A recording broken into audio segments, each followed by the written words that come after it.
Season 3, Episode 11, The Fish Nightmare. The Trick. 3 scientists, Papaia, Banani, and Ravioli, and their assistant Igor work at the Nasal Observatory. They come across some interesting books and start getting into creationism. But their bosses don't like this new interest and send them to take a psychological test, which they must pass to keep their jobs. But the psychologist, Professor Fagioli, determined to get them fired, does everything he can to make them look insane. We are in Professor Fagioli's office, where Ravioli is being evaluated. Ravioli's session continues. Fagioli, you were telling me about the first time you experienced emotional eating. Ravioli, yes. It was one of those evenings when after a long lecture I was sent to bed without TV. Fagioli, yes, the usual ineffective punishments. Ravioli, well, not exactly. The worst part was the hunger. You see, it was either eat the broccoli or skip dinner. Fagioli, in that evening you chose the latter. Ravioli, you see, Fagioli, I just couldn't bring myself to eat that stuff. No offense. Fagioli, don't worry, I don't like repeating myself. I won't lecture you again. Go ahead. Please continue. Ravioli, right. I was saying that at first the hunger was unbearable, but then I discovered a trick to save myself. Fagioli, a trick? Ravioli, yes, when my mom would come in to tuck me in, I'd pretend to be asleep. Fagioli, ah, you little rascal.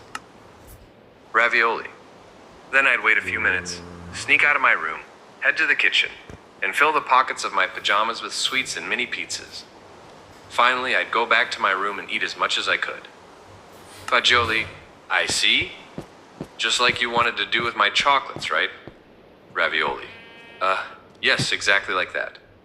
Fagioli, wait a moment. Fagioli scratches his chin, deep in thought. Fagioli, something doesn't add up here.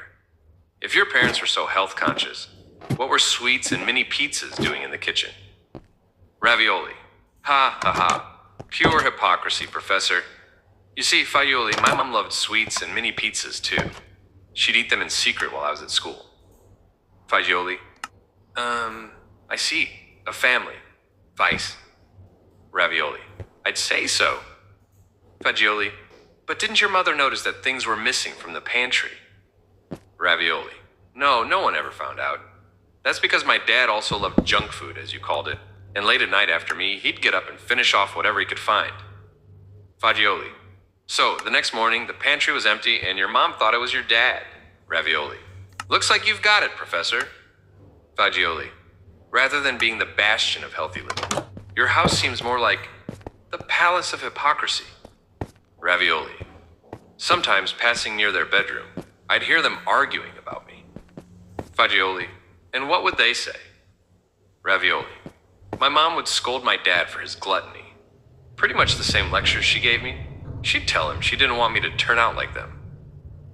Fagioli, very noble. But they should have set a real example, not a fake one. Ravioli, but I understand them, Fagioli.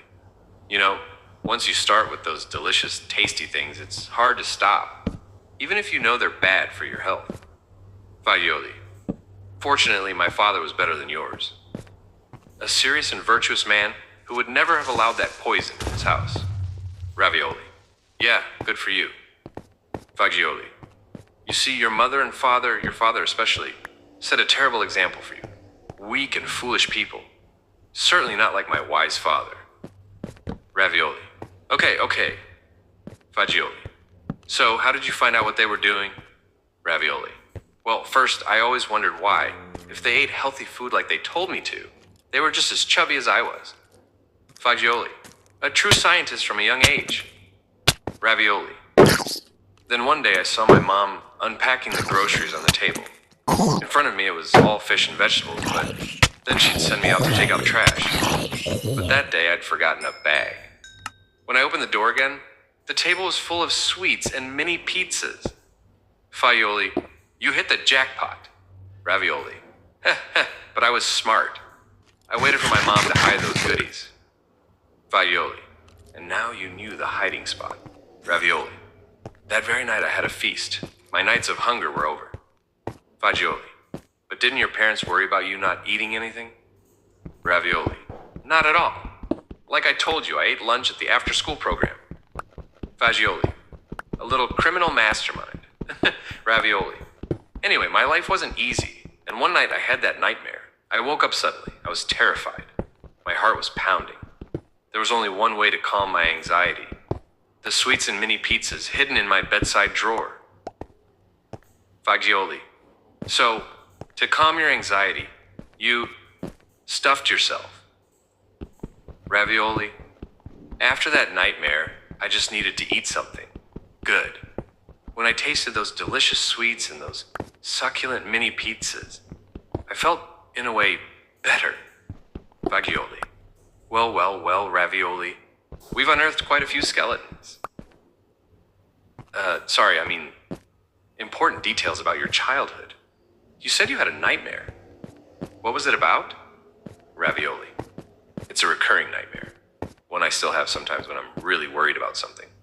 It's about a giant boiled fish chasing me. Fagioli. Why is the fish chasing you? Ravioli. Because it wants me to eat it. But I hate fish. Even more than broccoli. Fagioli. What did we say, Ravioli, about healthy food? But, as I said, I won't repeat myself. Go on with the dream.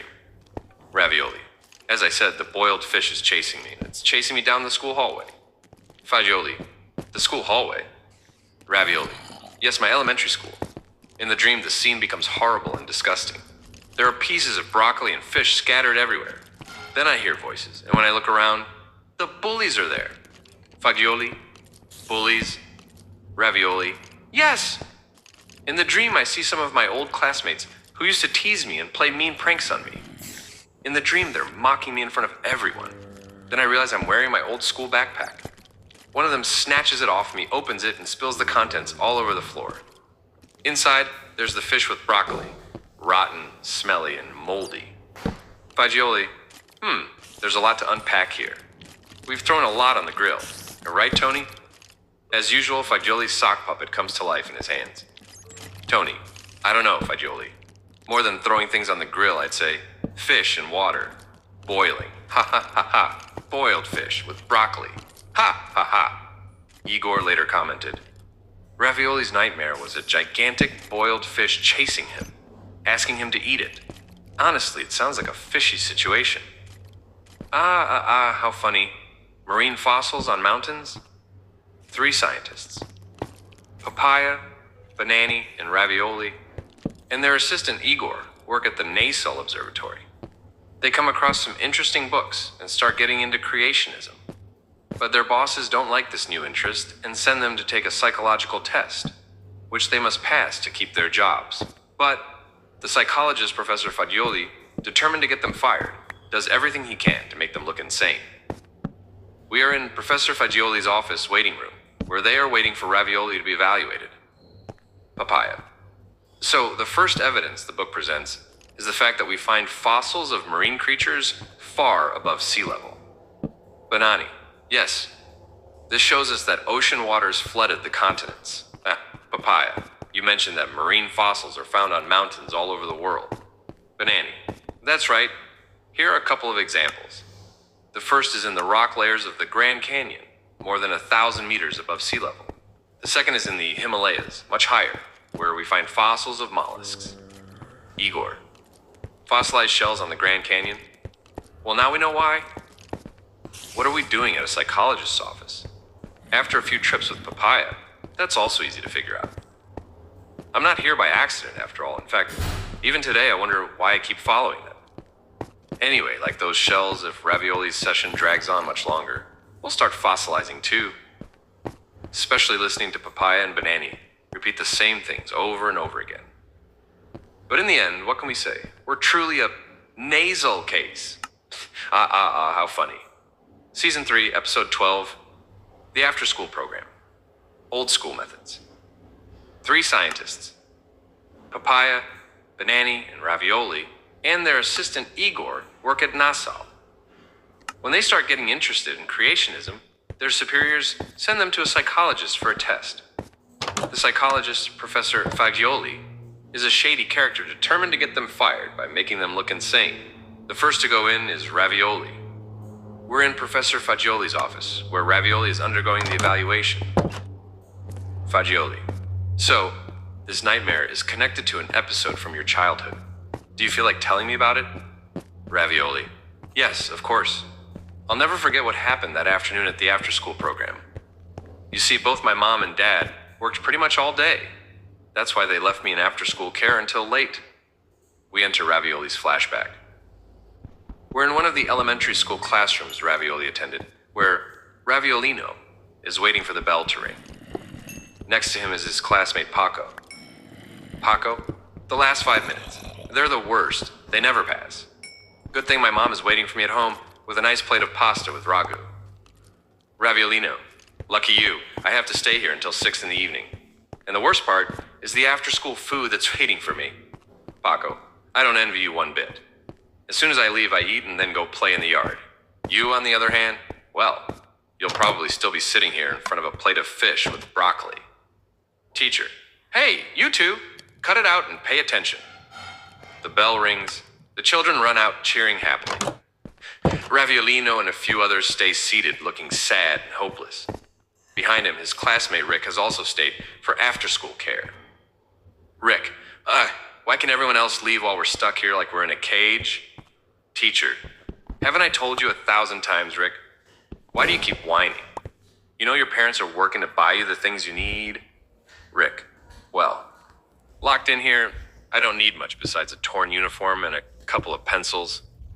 Raviolino, the worst is yet to come. The boiled fish, I mean. Rick, gross. It's always the same story. Makes me want to puke. I'd rather end up in the hospital or in jail. At least there, maybe, the food is better. Raviolino, my fate is always the same. Sitting in front of that fish all afternoon. Rick, I don't know how you do it. I eat that junk just so I can get up. Staying at the desk is way worse. Raviolino, I know, but I just can't do it. I can't swallow it.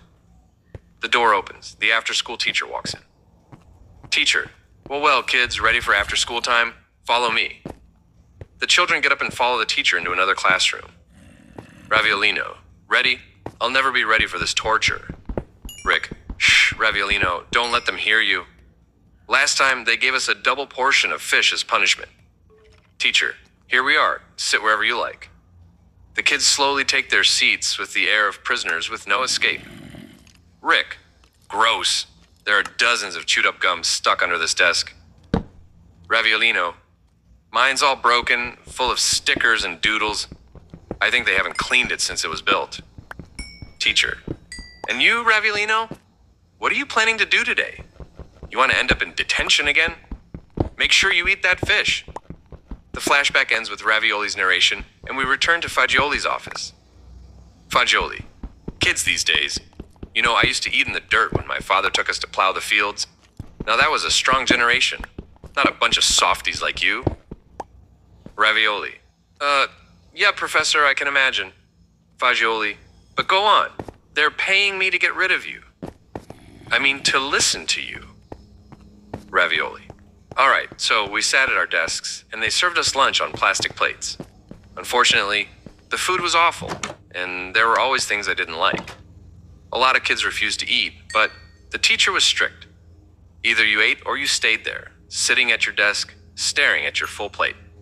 So, in the end, everyone eventually finished their meal. Fagioli. Everyone except you, right? Ravioli.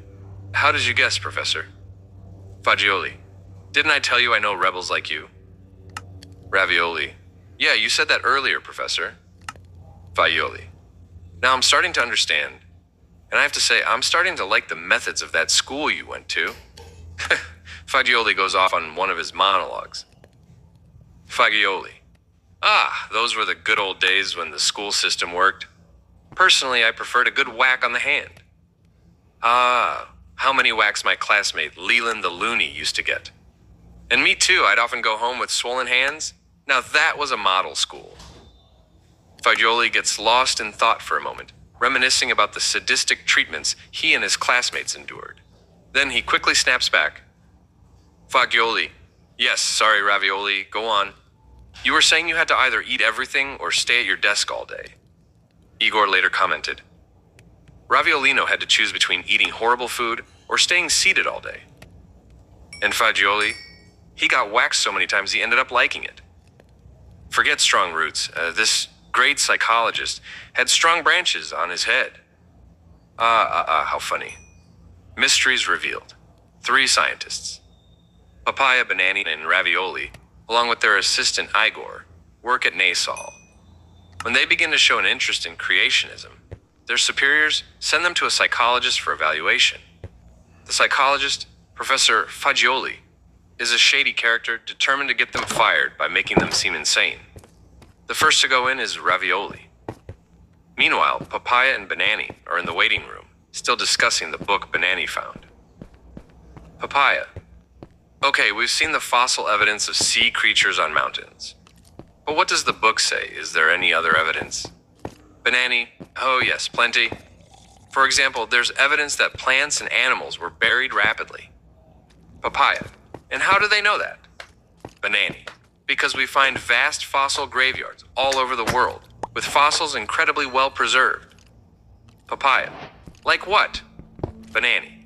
Well, for instance, billions of nautiloid fossils are found in a layer within the Redwall limestone of the Grand Canyon.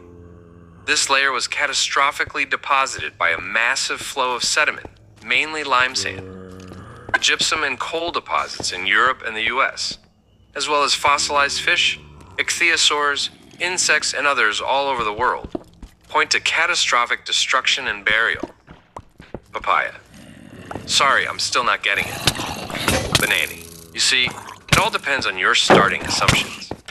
If we assume evolution in millions of years, these are the explanations we come to because we're looking at the evidence with that framework already in mind. But if we start with the assumption that the Bible is telling the truth, then we find the evidence confirms it. Papaia. Okay, but why should I pick the Bible over millions of years? Banani. Simple. If we try to explain the evidence using millions of years, we end up with countless mysteries that still have no answers. But if we start with the biblical account, everything makes perfect sense. Papaia. I think I see what you're saying. You're telling me that Genesis offers a better explanation than millions of years. Banani. Exactly. Let me give you an example. If we start from the Genesis account of the flood, what would we expect to find? Papaia. Floods of water, mud, and other sediments rushing over the land. So plants and animals would be buried rapidly all at once by those sediments. Banani. And that's exactly what we find. Papaia. Okay, but then how do you explain the general validity of the geologic column? Banani. The geologic column does show fossils mostly in the expected layers. But what they don't tell you in school is that we also find fossils in the wrong layers, that is, layers where they shouldn't be if millions of years were true. Papaia. One of the mysteries. Banani. Yep. And more mysteries include soft tissue traces found in dinosaur fossils. Papaia. We shouldn't be finding those after millions of years. They should have decayed. Banani. Exactly. And we even have examples of fossilized fish caught in the act of eating other fish, or animals fossilized while giving birth. Papaia. Honestly, it's hard to deny that's definitely rapid burial. Igor. Yep, the fossils got rapid burial. And now if we want to keep our jobs, we better do the same. With Papaia's creationism magazines. That is, bury them fast, before the boss finds them. How funny. Thanks for watching. SavedBlog.com